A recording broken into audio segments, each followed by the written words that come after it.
नमस्कार मित्रांनो शेतकऱ्यांसाठी मोठी आनंदाची बातमी आहे। मित्रांनो, राज्यातील शेतकऱ्यांना पीक विम्याचा दुसरा टप्पा हा मंजूर करण्यात आला आहे।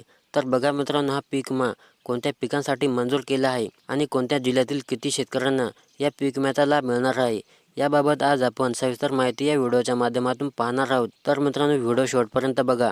चला तर मित्रांनो, आपण जराही वेळ न वाया घालवता या व्हिडिओला सुरुवात करूया। मित्रांनो, चॅनलवरती नवीन असाल तर व्हिडिओला लाईक करा आणि चॅनलला सबस्क्राईब करा।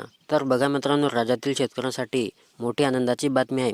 ज्या शेतकरी बांधवांनी त्यांच्या शेती पिकाचे नुकसानचा क्लेम केलेला असेल, अशा शेतकरी बांधवांना नुकसान भरपाईचे अनुदान आलेले आहे। पीक विमा नुकसान भरपाईचा दुसरा टप्पा 18,500 रुपये शेतकऱ्यांच्या खात्यामध्ये गुरुवारपासून जमा करण्यात येणार आहे। तर बघा मित्रांनो, सन 2024 या वर्षामध्ये विविध नैसर्गिक आपत्तीमुळे जे शेतकरी बांधवांच्या पिकाचे नुकसान झालेले होते, अशा शेतकरी बांधवांना पीक विम्याचा दुसरा टप्पा 18,500 रुपये मिळणार आहे। ज्या शेतकऱ्यांना नुकसान भरपाई त्यांनी KYC केली आहे, त्या शेतकऱ्यांच्या खात्यामध्ये हा दुसरा टप्पा जमा होणार आहे।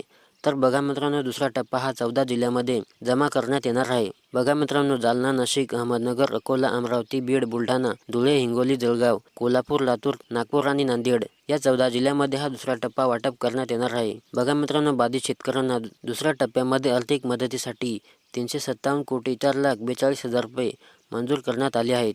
शासनाच्या मार्गदर्शनानुसार 33% नुकसानासाठी हेक्टरी आर्थिक मदत अंतिम केली आहे। त्यानुसार कोरडवाहूकरिता 27,000 रुपये, फळपिकांसाठी 13,600 रुपये, तर बहुवार्षिक फळपिकाकरिता 36,000 रुपये हेक्टरी मदत शासन करते। ही रक्कम गुरुवारपासून शेतकऱ्यांना मिळणार आहे। मित्रांनो, या अनुदान वाटपासंदर्भात लागणाऱ्या सर्व कागदपत्रांची पूर्तता मुरुड तलाठी कार्यालयाने पूर्ण केली आहे। आता अनुदान खात्यावर जमा होणार आहे।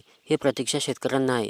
ज्या शेतकऱ्यांनी अद्याप बँकेचे तपशील दिलेले नाहीत, त्या शेतकऱ्यांनी त्वरित तलाठी कार्यालयाशी संपर्क साधावा, असे आवाहन तलाठी कार्यालयातर्फे करण्यात आले आहे। तसेच शेतकऱ्यांनी KYC करणे अनिवार्य करण्यात आलेले आहे। तर मित्रांनो, पीक विम्याचा दुसरा टप्पा हा शेतकऱ्यांच्या खात्यामध्ये जमा होणार असून शेतकऱ्यांनी KYC करणे अनिवार्य आहे। मित्रांनो, लवकरच आता शेतकऱ्यांच्या खात्यामध्ये पीक विम्याचा दुसरा टप्पा हा जमा होणार आहे। तर मित्रांनो, व्हिडिओला लाईक करा आणि चॅनलला सबस्क्राईब करा।